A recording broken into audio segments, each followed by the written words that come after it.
On en a 4 morts, mais c'est pas 4 morts qui auraient eu, c'est beaucoup plus. Donc on sauve des vies et combien de personnes ont été sauvées parce qu'il y avait les maraudeurs. Ça, c'est incalculable. Vous voulez mon argent? Je crois que... Et tu nous prends pour des voleurs là? Non, vous filmez pas s'il vous plaît. Vous filmez pas.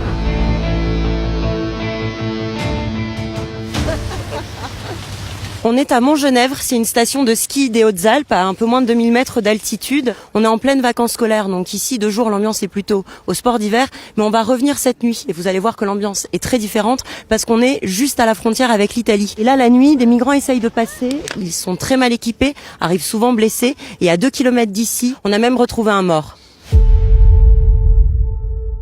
On l'a retrouvé juste ici, dans la nuit du 6 au 7 février, vers 3h du matin.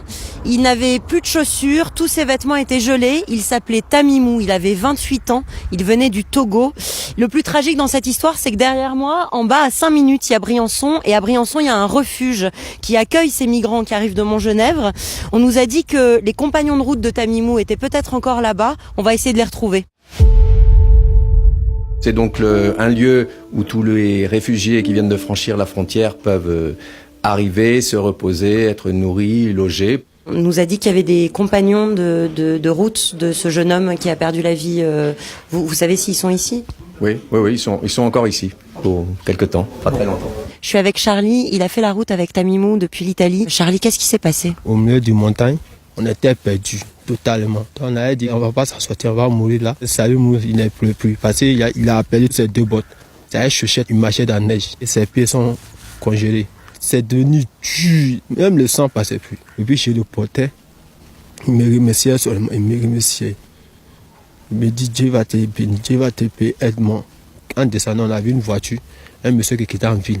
On lui a expliqué le problème. Il a pris son téléphone, il a appelé le 112. Il a dit, si vous ne n'avez pas vu, qu'il va perdre la vie.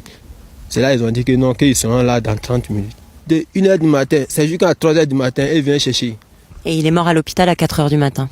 4h du matin. La mort des jeunes, sincèrement, moi je peux dire que c'est un problème de la police. Le fait qu'on a appelé la police, si les gars venaient en temps, les jeunes seraient encore en vie. Et la police, ils vous ont interrogé ? Donner nos témoignages à la gendarmerie, on a tout expliqué. Et qu'est-ce qu'ils vous ont donné, eux ? Bon, ils nous ont donné le papier qu'on a laissé le territoire français. On a fait quoi de mal? On a juste aidé quelqu'un. On a fait de nos mieux. On ne pouvait pas laisser quelqu'un mourir au milieu de neige. Pour que des cas comme celui de Tamimou puissent plus se reproduire, les riverains se mobilisent et ils organisent régulièrement des maraudes.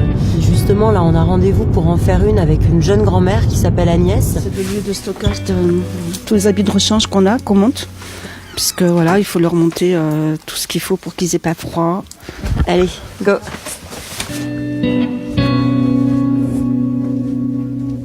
On est passé en infrarouge pour pas se faire repérer parce qu'il y a la frontière juste là avec la direction départementale de la police aux frontières des Hautes-Alpes. Et a priori, on n'a pas trop envie de les croiser. C'est ça l'idée ? Non, on veut pas les croiser. C'est presque idyllique, tu vois, comme panorama. Des lumières, de la chaleur, des maisons, des belles maisons. Et puis juste à côté, voilà, les drames qui se jouent. Combien de personnes ont été sauvées parce qu'il y avait les maraudeurs. Ça, c'est incalculable. Il faut qu'on soit là et puis on fait ce qu'on peut.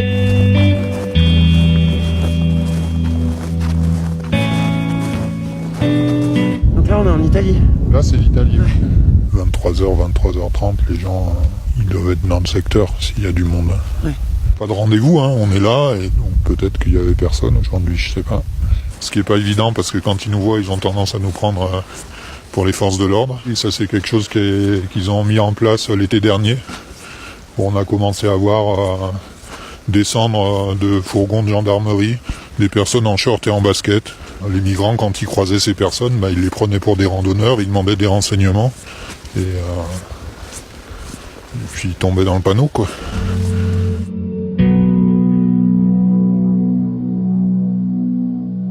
On a quitté Briançon, on est dans une autre ville de France. Je vous dirai pas laquelle parce qu'on veut préserver l'anonymat de la personne qu'on va interviewer. C'est un mineur isolé qui avait passé la frontière entre Clavières et Montgenèvre et qui a été victime d'une bavure à ce moment-là. On a rendez-vous avec lui, il habite juste ici, il va nous raconter. Alors, on a décidé de changer votre prénom. Vous avez choisi de vous appeler Moussa. parce que l'année dernière, vous avez été victime d'une bavure à la frontière. Qu'est-ce qui s'est passé? On est parti à la forêt, bon, la police nous a attrapés. On est obligé de retourner à la frontière et clavier. Alors ça c'est important, ils vous ont ramené à la frontière italienne. Oui, c'est ça. Et après, j'ai fouillé tous mes bagages, j'ai pas vu mon l'argent, ça dépasse 700 €. Vous revenez du coup voir la police et vous décidez d'enregistrer la conversation. Ils ont pris mon argent. La police, ils ont pris mon argent. Attention, c'est grave ce que tu dis là. Comment vous pouvez être sûr que c'est la police qui vous a volé cet argent? J'ai dit, toi, le monsieur, tu as volé mon argent. Il m'a rien parlé, il m'a rien dit. Mais vous l'aviez reconnu, c'est celui qui avait fouillé vos sacs avant. Il a pris mon sac, il doit mettre dans le coffre. Le moment qu'il doit mettre dans le coffre, il a volé mon argent. T'accuses la police de vol. Ce soir, t'es en garde à vue ici. Demain, t'es dans un avion. Hein. Je te dis, c'est clair. Demain, t'es dans un avion. Hein. C'est Tripoli. Hein. C'est Paris-Tripoli. Hein. Au Mali. Non, pas le Mali. Paris-Tripoli. Au Mali. Paris-Tripoli. C'est comme ça que ça marche. Paris, non. Pourquoi ils se servent de la Libye comme d'une menace? Parce que ce qui se passe en Libye, bon, c'est pas bon. Tu vois, les Blacks, tu vois, ils sont mal frappés, donc c'est pas bon en Libye. Qui est vous? On n'a pas piqué ton argent. T'arrêtes de nous traiter de voleurs parce que je t'en colle une. Hein. Vous voulez mon argent? Je vais t'aider. Pourquoi je vais t'aider? Vous voulez mon argent? Tu crois que... tu nous prends pour des voleurs là? Tu nous prends pour des voleurs? Pardon. Qu'est-ce qu'on entend là? Parce qu'il m'a tapé juste, il m'a tapé mal. Comme ça? Coup de poing, oui, c'est ça.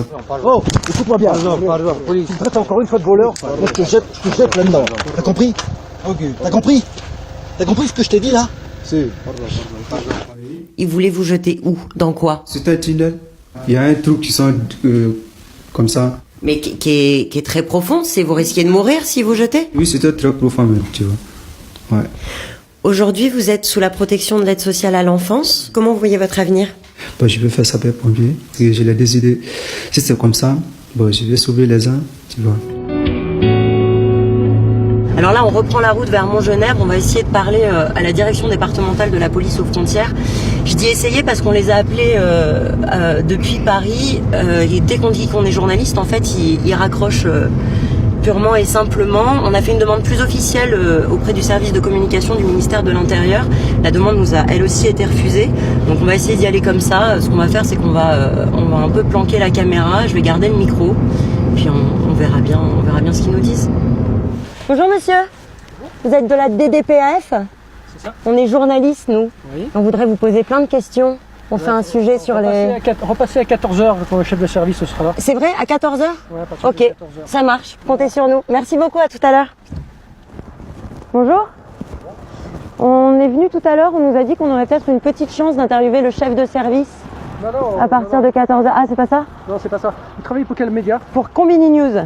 D'accord. Non, vous filmez pas, s'il vous plaît. Vous filmez pas. Je me suis renseigné pour pouvoir obtenir l'autorisation d'interviewer le service, que vous rapprochiez du service communication de la préfecture. Et nous, on a parlé au CICOP, ils nous ont dit que c'était pas possible. Donc, comme on était sur place, on voulait aussi tenter notre chance un peu en face à face. On voudrait, se penchant sur ce sujet, on nous dit plein de choses vraiment très désagréables pour la police. C'est-à-dire qu'on a des accusations de vol, on a des accusations de défaut de procédure par rapport aux mineurs. Parce qu'on n'a jamais la parole de la police en face. Désolé, on peut pas, c'est comme ça. Merci en tout cas de votre courtoisie. Je vous en prie. Au revoir. Au revoir messieurs.